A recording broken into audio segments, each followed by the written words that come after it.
The popular image of the question, quote, "What is the meaning of life?" end quote, within contemporary secular culture is a comic one. The comedy is tinged with the embarrassment and disdain, and from Monty Python to Douglas Adams, has traded on the supposedly hopeless obscurity of the question. This is a product of a wider cultural phenomenon in which terms such as, quote, "deep" and, quote, "profound" are increasingly sneered at, even by philosophers, except when applied to the achievements of science, since science has come to dominate our intellectual aspirations. The question of the meaning of life, however, is closely associated with religion, which has often been at odds with science. And another reason for its bad reputation is that there are pathological connotations to obsessing over it. According to clinical psychologist Raymond Bernier, worrying about the meaning of life is a, quote, "relatively common," unquote, problem for people, which arises as, quote, "part of a broader clinical syndrome such as depression, alcoholism, post-traumatic stress disorder, or obsessive-compulsive personality disorder," end quote. To treat it, he recommends promoting new patterns of behavior while discouraging clients from seeking an intellectual solution. Against this backdrop, it is hardly surprising that the question has been shunned, since it seems as, quote, "deep" and, quote, "profound," but also as thoroughly non-scientific as any question could be. And the defensive strategy that has been developed is to laugh at it, which always works well when dealing with something that has touched a nerve. We are invited to laugh on the grounds that the question is hopelessly obscure. For if nobody really knows what it means, there's no need to take it seriously. I can safely be left to those silly philosophers to pontificate over endlessly and pointlessly. However, most philosophers do not bother with it these days either. And it was philosophy that supplied the intellectual ammunition for dismissing the question as obscure, uninteresting, or just plain unanswerable. For even the philosophical profession has not been immune from this anti-philosophical cultural trend.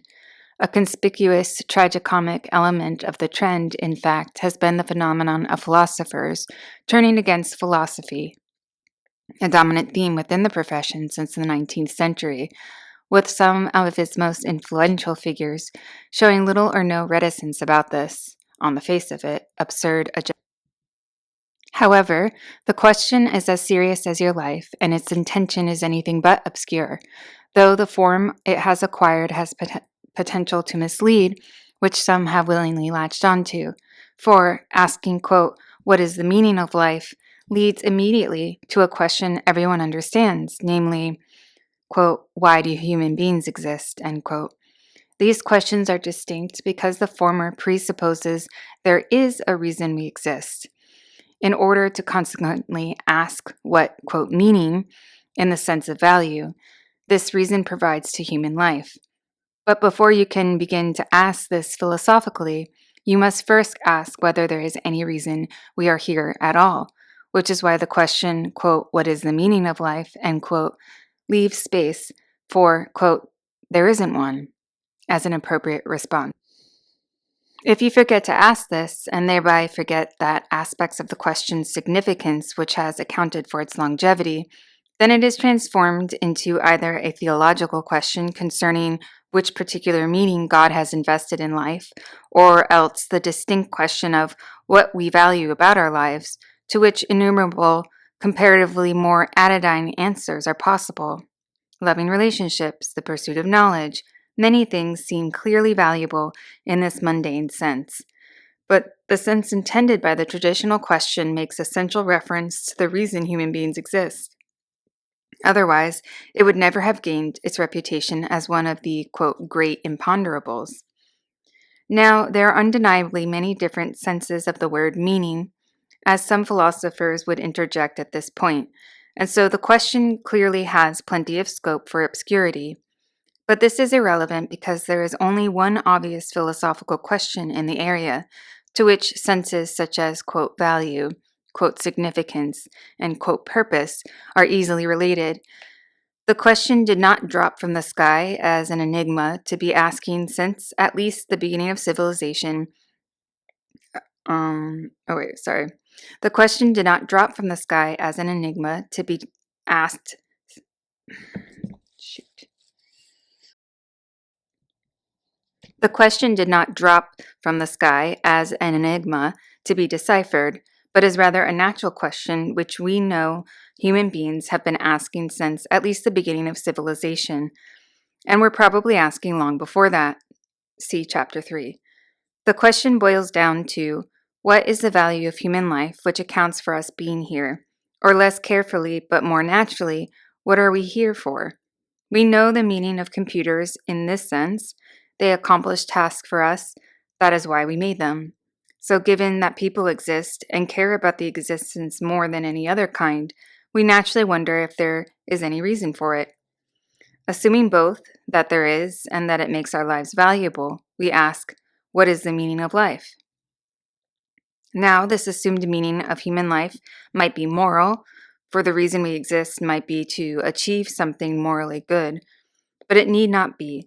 The value of our existence might rather be found in our contribution to an unfathomable cosmic plan, which bears no relation to human notions of morality, but is nevertheless valuable in some other way.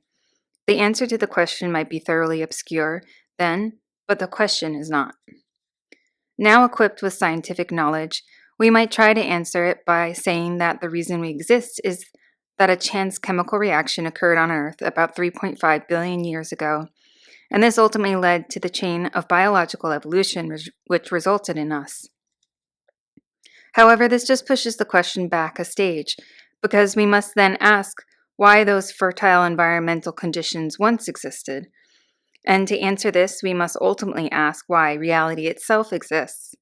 The question has not changed in pursuing it backwards, because we are only asking why reality exists, parentheses, in this context, end parentheses, because we want to know why human beings exist. For humans are a part of reality, and so if there is a reason the whole thing exists, it will tell us why we exist. Nothing else could. The tantalizing possibility this raises that if there is such a reason, then it might attribute a purpose to our lives. We might be here to do something, and so discovering the reason might persuade us to change our lives. This possibility is bound to fascinate us, even though it is just a possibility, for the reason for existence as a whole may have nothing to do with human beings, and even if we are implicated, simply existing might be enough. The meaning of our lives might consist in being valuable, rather than having the capacity for doing something valuable. And there may not be a reason anyway, but once we take up the question of why we exist, we can hardly ignore the possibility of purpose. To be told only that we exist for a reason, without reference to purposes, would not be enough, since it would leave us wondering whether it has practical implications for our lives. Hence, the only options capable of resolving the issue on its own terms are that reality exists for a reason, parentheses, which either does or does not attribute purpose to human life, end parentheses, or that reality does not exist for a reason. I have been emphasizing the impersonal question of why human beings exist. This is simply because it is what the question of the meaning of life concerns. I do not regard this as a controversial philosophical claim, but rather a statement of the obvious, despite the fact that professional philosophy went to considerable lengths during the last century to make it seem otherwise. But the impersonal nature of the question does not rule out there being a very personal reason for any particular human being to ask it. For when we ask what is the meaning of life, a large part of the motivation is evidently to discover what the reason for each of our own personal existence is, and thus whether the existence, yours or mine, serves some purpose. I do not suppose for a second that this is all we are interested in, or more exactly, I do not suppose that this has been the sole interest for the vast majority of people who have asked the question with any seriousness. But nevertheless, I think we are all egotistical enough for the question to inevitably have a major personal emphasis. What we want to know is whether there is any sense to human beings existing, and by extension, what, if any, sense there is to me existing as an example of a human being. The latter question may be a large part of the draw, but to answer, it must address the former one. This is a profound question, a deeply philosophical one, compared to the question, quote, how can I get some more meaning in my life, end quote. To ask this is to ask what I can do to get more out of my life in order to make it more fulfilling and rewarding. Or if our aspirations are higher, it might be to ask what kind of things I need to do in order to get others, and ultimately myself, to judge that I have lived a worthwhile life. This kind of question might be answered effectively through the decision to take up a new hobby, find a partner through an internet dating agency, or become involved in charitable works or politics.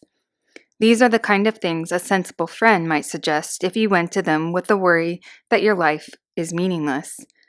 Now I ask you, what could be more obvious than that we have now moved into a different issue? Unlike some philosophers, I do not scorn the obvious, for although it can be boring, it can also be refreshing, especially when trying to find something out. If I am trying to remember where I left my keys and suddenly realize it is obvious, then that is great, problem solved. And when an intellectual issue has become swamped in obscurity, obviousness is particularly refreshing because it reveals that a sensible idea has not yet been completely drowned out by extraneous cultural factors. That is exactly the situation with the distinction between the question of the meaning of life and the essential social question of how to make our lives more meaningful. These are endlessly conflated within our culture, but thankfully the conflation remains obvious to those prepared to look. The former is a deep, natural, and ancient question, while the latter is a relatively recent cultural product. This is not to say that the questions are unconnected. If they were, then their motivated conflation would not have been possible. They are connected because the social issue of meaningfulness began to emerge in response to the waning of the firm intellectual hold which religious answers to the question of the meaning of life once enjoyed, a process which began in earnest in the 19th century. A new generation of atheists became concerned by the simple inference that without God to give meaning to life, life must be meaningless. Within the essentially religious culture they occupied, this seemed to be like a terribly bad thing, as it would be for the sinner who lived a meaningless life in defiance of the essentially good meaning that God provides it with. Rebelling against this apparent condemnation of all we care about, then, they circumvented the inference and concluded instead that mankind needed to take control of its own destiny and provide life with freely chosen human meaning. The intervention strategies some alighted upon were to cast a dark shadow over the 20th century. Through the philosophical influence of Marx and Nietzsche, especially, as well as many other factors, the idea that life has a social meaning established itself within our culture and prepared the ground for conflations between the original question and the new question of how to maximize social meaningfulness. The eventual product was that it became normal for people to evaluate their lives in terms of social meaningfulness and to worry that they might not be getting enough of it.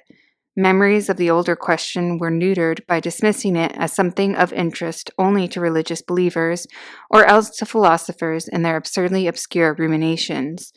The choice seemed to be between either God or people providing life with meaning, and once the former was ruled out, the only interesting issue that seemed to remain was that of determining the best ways for people to make their own meaning.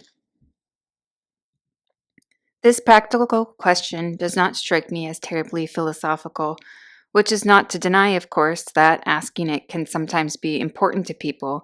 If you are dissatisfied, then addressing your problems in terms of the meaning in your life might be a useful tool to take you beyond your immediate concerns and place your life in a broader social context. But the issue of social meaningfulness has another connection to philosophy, other than its genesis from 19th century overreactions to the prospect of nihilism. For the ancient question of what, quote, the good life, end quote, is for human being is not far removed from this modern concern. Both ask how we should act to fulfill our potential. This central question of moral philosophy, however, was traditionally asked in the metaphysical context of the nature of reality, and as such within the context of the meaning of life. Claims about how we should live flowed from a characterization of reality and the human place within it. Their modern question, by contrast, is shallow. It can be pursued without the need to dig down to the roots of what, if anything, it is about reality. That means we should pursue certain kinds of social meaning. I agree that the metaphysic, or I agree that social meaning should be left at the surface as it happens, but this view is a product of the metaphysic I shall later develop, and my present point is just that you do not need to think about the meaning of life to concern yourself with social meaninglessness. It is an issue that might preoccupy you even if a philosophical thought had never entered your mind. If it had never occurred to you that there might be a meaning of life which favors different activities to those our various societies consider meaningful. The motivation for this conflation, which has convinced many contemporary philosophers that the issue of social meaning is the only interesting one in the area, parentheses, if they even recognize the distinction, end parentheses, has a number of sources. The close association between the question of the meaning of life and religion, in a world in which science has achieved intellectual hegemony, it is an important one. Thus, substituting the question of social meaning provided a route to leaving religion behind, while still paying lip service to a question so natural that we cannot help thinking that there must be something to it. But the psychologically deeper reason was that religions make us think about disconcerting issues such as the frailty of life and the the inevitability of death. By secularizing the question of meaning, so it seemed these uncomfortable issues could be put out of mind, and the question could be made more comfortable to the carefree, life-affirming ethos that the advances in living standards we owe to science have produced. This factor also made the transition to a less philosophical question of meaning attractive, since philosophy can take us to the same uncomfortable places, albeit without any guarantee of religious consolation. And skepticism about the philosophy, with its suspiciously verbose and impractical ways, also played a part. This understandable skepticism has been around since ancient times, such that we find Polybius, for instance, berating philosophers with, quote, such facility at inventing specious arguments that they debate whether it is possible for people in Athens to smell eggs cooking in Ephesus, and wonder whether they might be home in bed dreaming these discussions of theirs in the academy rather than talking like this in real life, end quote. However, the major intellectual influence that has been brought the traditional question to be conflated with the social meaning and consequently marginalized in favor of the latter has been the assumption that nihilism is bad. This is rooted in religious thinking. Religious leaders still espouse the idea that without the meaning God gives to life, there can be no standards of moral conduct. But few non believers find this equation of atheism with moral chaos remotely possible. Despite this, however, the assumption that nihilism is bad has exerted massive influence within secular culture. Unthinkingly adopted, it has licensed the dubious inference that since nihilism cannot be true, parentheses, since that would be horrible, and parentheses, we should only consider a social notion of meaning that people can build up for themselves. Of course, placed in the light of day, it is obvious that even if nihilism would indeed be a disaster, that does not mean it is not true.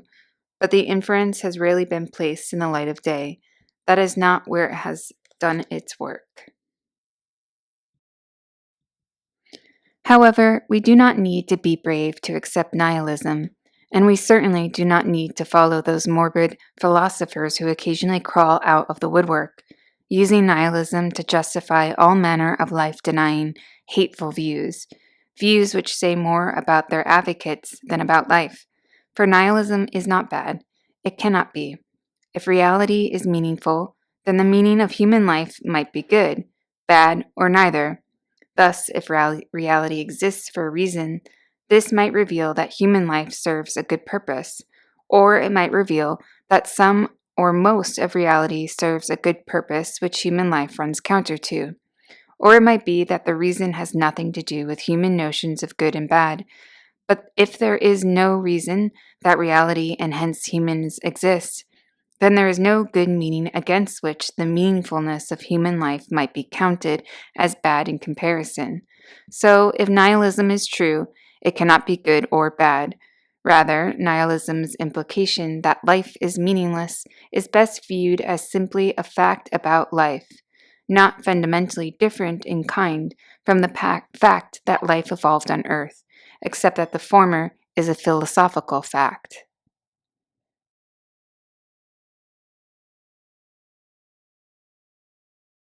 Now, it might be objected that we only need a possible contrast for, quote, bad, such that we would still significantly say that nihilism is bad so long as we can imagine human life having a good meaning. Nihilism would then count as bad compared to the life we might have had, but then we can equally imagine human life having a bad meaning against the standard of which nihilism would be good. So I do not think this objection will get us far. It seems clear that if there is nothing good or bad about reality existing, parentheses, in the relevant sense of good or bad reason for it existing, end parentheses, then the fact that life is meaningless cannot itself be classed as good or bad. That we can imagine alternatives is irrelevant, because none of them has any claim to being the standard against which we evaluate the meaninglessness of reality. None of this implies that things cannot be good or bad within life. Murder is bad, as I see it, because there is a well informed social consensus to evaluate it as bad. The consensus is not wrong because there is no good reason for humans to exist, because now that we do, we have found plenty of good reasons to carry on. Even a moral objectivist would agree that the issues are different. They might hold that certain facts about the universe make things objectively good or bad, and perhaps even make human life, or reality as a whole, good or bad. But to hold that it could be objectively bad, that reality exists for no reason, is a very different kind of claim. It could not be rooted in the existence of physical pain, for instance, which is the prime candidate for something objectively bad, for nihilism does not and could not hurt anybody. The realization of nihilism might cause pain, but then any fact about the world might be counted as bad on that criterion. A man might react to the realization that he is short by becoming a military despot. For instance, nihilism is quite unlike a fact such as that nuclear weapons have been invented, where it is the possible consequence of this fact, rather than the mere grasping of it, that are bad. So I do not think the possible bad consequences of realizing a fact provides a good criterion for capturing what we mean in saying that the fact itself could be bad, for on the criterion all facts could be good or bad, even those of mathematics. So given that I can also see no potential immoral accounts other than consequentialism for classifying nihilism as a fact that could be bad, I think we should conclude that although the existence of life might be its existence for no reason, could not. If life has a meaning, then this could be bad, but nihilism cannot be. To say life is meaningless is to say that it is valueless or worthless, but only in the sense that value is not essential to what it is. It is not to say that we are worthless in the socially contextual sense that would amount to condemnation, for although our nature is not intrinsically valuable, we value many things, including ourselves. We might not have done so this value is not essential to what we are, or to the other things we value. But our capacity to think about and value anything has made us contingently valuable. The philosophical realization that value does not flow inevitably from our nature, a nature which makes value possible, has practically no prospect of reversing this valuation. Life is simply too compelling for a physical view about the nature of reality to have that kind of effect. Whether nihilism is actually true or not is quite another matter.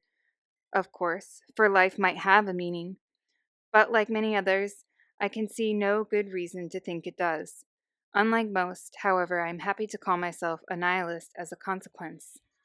This use of the word captures the main core meaning it has picked up, and thus employed. It usefully labels an important philosophical position.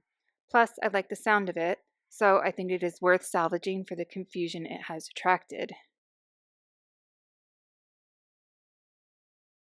Now, at this point, I can imagine some readers, especially philosophers of the kind I generally see eye to eye with, reacting as follows.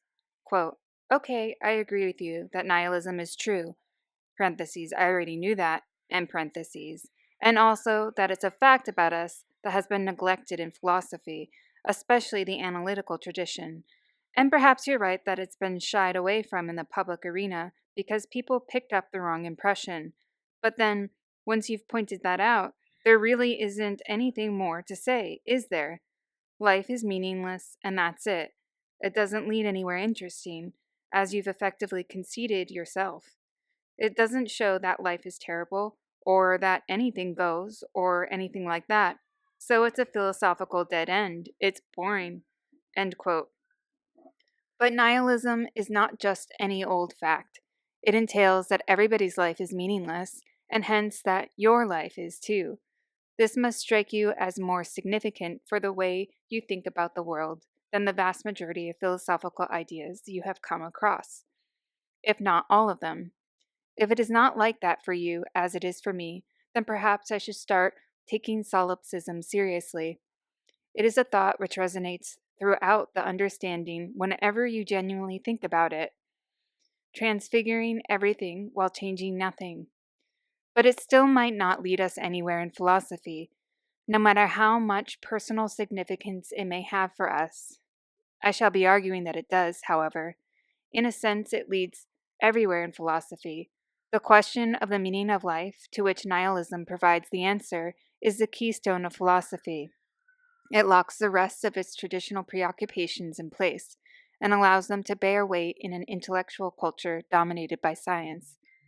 Without it, these other concerns fall apart and fragment, losing the form that makes them credible.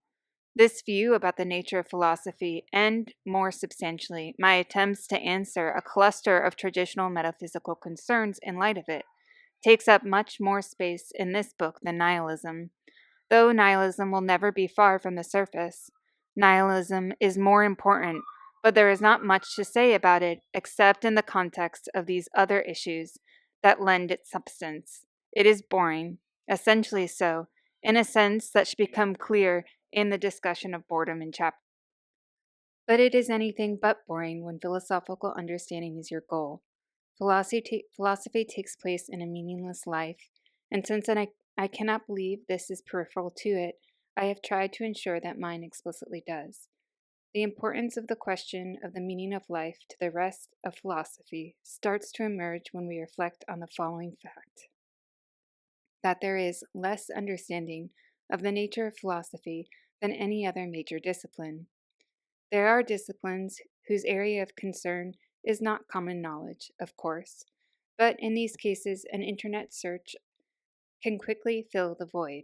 The tactic will not work for philosophy, however, for all you would find are more or less completely uninformative statements. Most typically, that philosophy asks the, quote, most fundamental questions, end quote. By stark contrast, if you want to know what paleontology is, you can quickly discover that it is the study of life before the Holocene epoch, which proceeds primarily through the study of fossils. This simple statement provides crucial insight into what the discipline is all about, which is typical analogues for philosophy conspicuously fail to do. For, quote, fundamental does not mean anything until it is philosophically explained. Fundamentality in philosophy and physics are different, after all, and even the philosopher who claims that physics describes the fundamental nature of reality is implicitly distinguishing them. By making the philosophical claim that the two are coextensive, recognizing this, the neophyte wanting to know what is distinctive about philosophy, may delve into philosophical accounts of fundamentality, but they will soon discover that many philosophers have no concern for it, and that some deny there is such a thing. Many well educated people know some philosophical ideas, just as they know some ideas from physics. But knowing some philosophical ideas does not tell you what they have in common to justify calling them all, quote, philosophical. It is crucial to answer this obvious question, however. If the perspective from which philosophers make statements about the world is to be understood and respected outside of its own internal debates, and they increasingly are not these days among the general public, but more stridently among scientists, for whom a vehement attack on philosophy has come to seem almost par for the course in their popular books, before they go on, more often than not, to step outside of their area of expertise to make their own philosophical statements. This regrettable circumstance is quite understandable, given that clear information about what philosophy amounts to is not available, and that much of what scientists are likely to find under the quote, philosophy label seems to be, and sometimes is, posing challenges to science. This situation could be remedied by answering the obvious question, but few philosophers have tried, because most have become convinced over the course of the 20th century that the question is an empty one. They become convinced that philosophy is exceptional and lacking the ordinary unity that other disciplines possess, some kind of unified subject matter. A particularly extreme form of this conviction was voiced by W.V.O. Quinn, who thought the term philosophy was of interest only to university administrators and librarians. Albeit less extreme, the best known statement on the nature of philosophy have followed similar lines. These have included the views that philosophy is united only by its methodology, that philosophy is a genealogical linkage of the writings of historical figures, that philosophy is too controversial to define, or that philosophy deals with topics that cannot yet be dealt with by science. None stand up to much scrutiny, as I shall show in chapter 3. But within the cultural climate in which they emerged, they were enough to persuade philosophers that the issue is not worth thinking about, in contrast to proper first-order philosophical problems.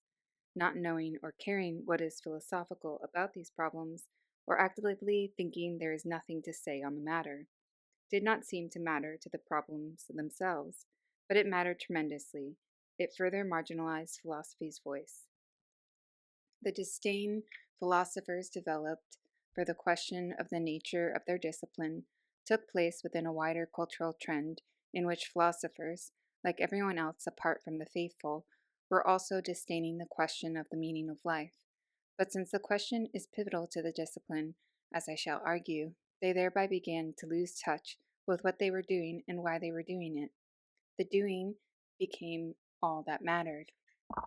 In a culture where science seemed to have claimed the sole right to describe the true nature of reality, those philosophers who continue to think about the nature of their subject usually concluded that it must itself be a kind of science, or else a kind of literature. But since it did not seem to be either, they made up all kinds of excuses for why it did not need a nature of its own. Perhaps it possessed only a science-like methodology, but no real subject matter, or perhaps it was just a kind of writing which made reference to certain past figures and themes, parentheses, the latter now known to be fiction, end parentheses. But the theme that makes sense of the discipline is that one that philosophers were busy trying to ignore or degrade. For only the question of the meaning of life unifies the two main branches of the discipline, its practical concern with ethical questions and its theoretical concern with knowledge and reality. It is the only thing which makes sense of why people called philosophers would discuss both morals and metaphysics. This is the main consideration favoring my thesis, but there are many other mutually supporting ones to be discussed in Chapter 3, which all point to the same conclusion. In light of this conclusion, I begin to address some of the traditional problems of philosophy in a manner that takes into account the issue of the meaning of life, for in this way they can be reconnected with this central, natural concern in such a way as to remind us why we are ever interested in the first place. I think this approach of trying to bring philosophical problems back to their center is a step in the right direction, if philosophy is to regain its own distinctive cultural voice. But even if the problems are interesting enough on their own merit, or approaches to them have progressed so far beyond any impetus they received from concerns about the meaning of life, that resurrecting this connection will not help us solve them, even if that were all true, I still think the approach would be valuable, for it at least allows us to see why the great philosophers of the past connected these issues, and thereby enables us to see these problems in a new and hopefully interesting light. I think it does much more, but that alone justifies the effort. This is the approach I have taken to the central metaphysical topics of consciousness, chapters 4 to 5, time, chapter 6, and universals, chapter 7. My selection of these topics does not indicate that I think they are the most important ones in philosophy, and it certainly does not indicate any intention to put forward an exclusionary conception of philosophy. There have been far too many of those already. They typically accompany some innovative new approach to philosophy as a manifesto to the effect that this, parentheses, whatever it is, and parentheses, is the only proper way to do philosophy, and these, parentheses, whatever they are, and parentheses, are the only legitimate topics. Rather, my conception of philosophy is completely inclusive. It covers everything that is standardly recognized as philosophy, from whatever tradition. My selection of consciousness, time, and universals has another motivation entirely. It is because together they provide a metaphysical picture of reality in the context which the centrality of the question of the meaning of life to philosophy can readily be seen. What they reveal is that the reason these topics have been a battleground of persistent interest in philosophy, within the unlikely setting of the cultural dominance of science, is the issue of the meaning of life. In terms of their connection to this issue, you can see why differing views on these topics have remained compelling, despite the nagging thought that science really ought to be in sole charge of telling us what consciousness and time are. Parentheses, the problem of universals is a special case because it has no scientific parallel. End parentheses. There are many other topics that can be informatively related back to this issue, and I would like to discuss as many of them as possible, but these are the three which I have found to be most effectively bring into focus my central thesis about the persistence and autonomy of philosophy.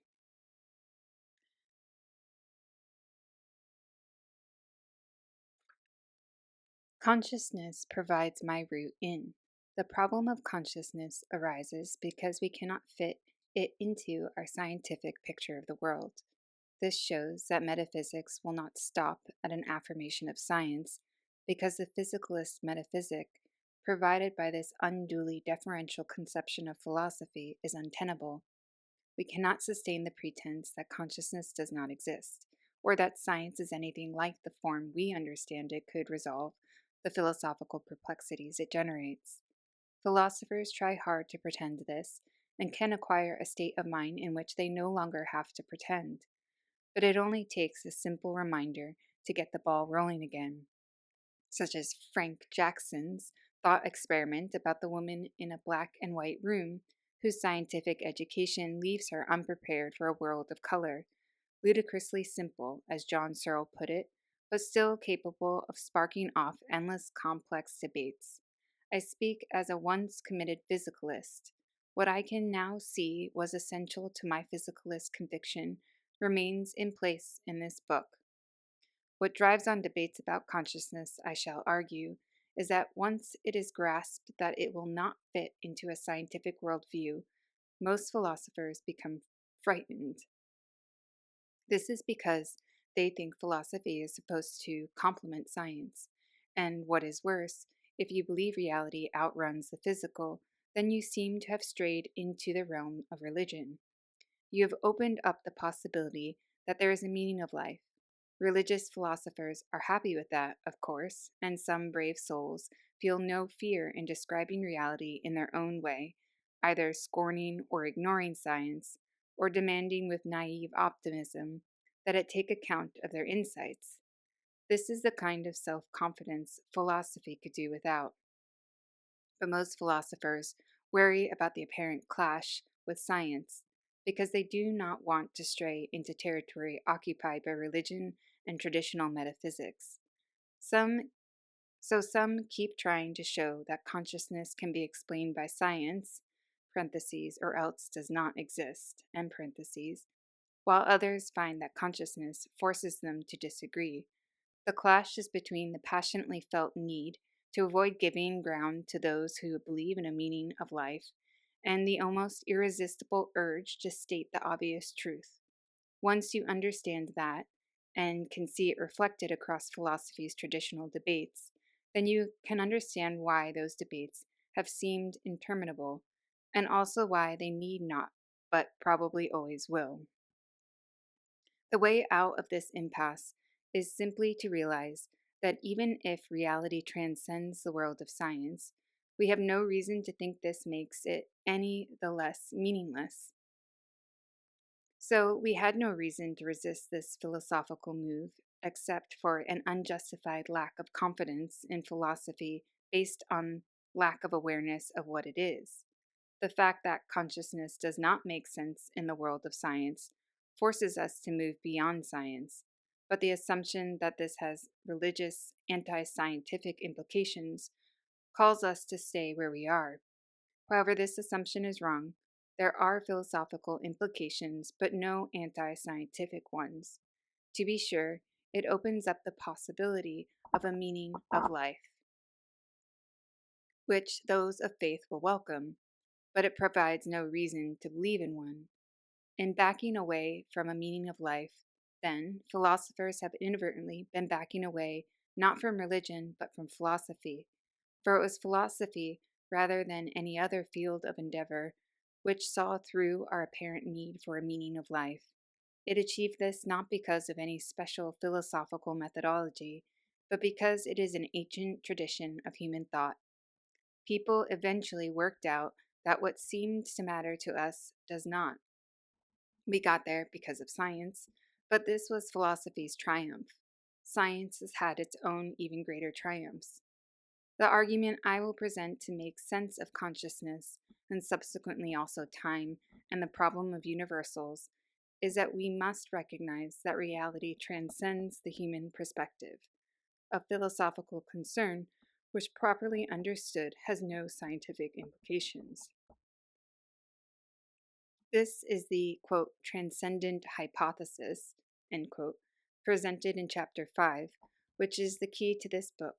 Now, many philosophers have thought that claims to transcendence of the kind that have predominated in the history of the discipline and continue to draw people to it are confused and ultimately cannot be made sense of.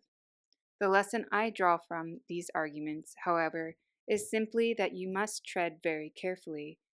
A. W. Moore, who rejects transcendence, parentheses, though not the concept of it, end parentheses, argues persuasively that if you claim that reality transcends the perspective from which we can make sense of it, then this claim itself starts to look like something we cannot make sense of. However, if we can make sense of transcendence within the human perspective, then it is perfectly coherent to extrapolate from this to the possibility of something outside. This something may or may not be capable of being made sense of, but if its existence within the human but if its existence would make sense of why there are things we cannot otherwise make sense of from within the human perspective, then we would have found a reason to believe in it from within that perspective. This is a line I shall pursue. I now take myself to have introduced this book. The reader should have a good idea of what to expect, although the substance of the transcendent hypothesis and the solutions it provides will only emerge as the book progresses. My aim, as should be clear, is to show that philosophy can regain the self-confidence it lost in the face of science, by realizing that that what it does is largely independent of science. And the best way for it to do this, I think, is to reclaim its center by embracing the question of the meaning of life. This may allow it to become less culturally peripheral. Scientists should not, as is currently the case, be writing the only true popular and hence culturally influential books about the, quote, nature of reality, end quote, for there is both room and need for another kind of book on that topic. And I strongly suspect that the philosophical kind could at least hold their own, for there are a lot of people nowadays who say they are not religious, but that they still think everyday life and science is not all there is, that they are spiritual people. This is an interest which philosophy could be rationally developing. It is a philosophically astute one. Before this introduction ends, however, I will discuss the recent literature on the meaning of life, since this might be of interest to philosophers and students who are working in the area. Other readers may prefer to skip ahead to chapter 1 at this point, which I will be doing.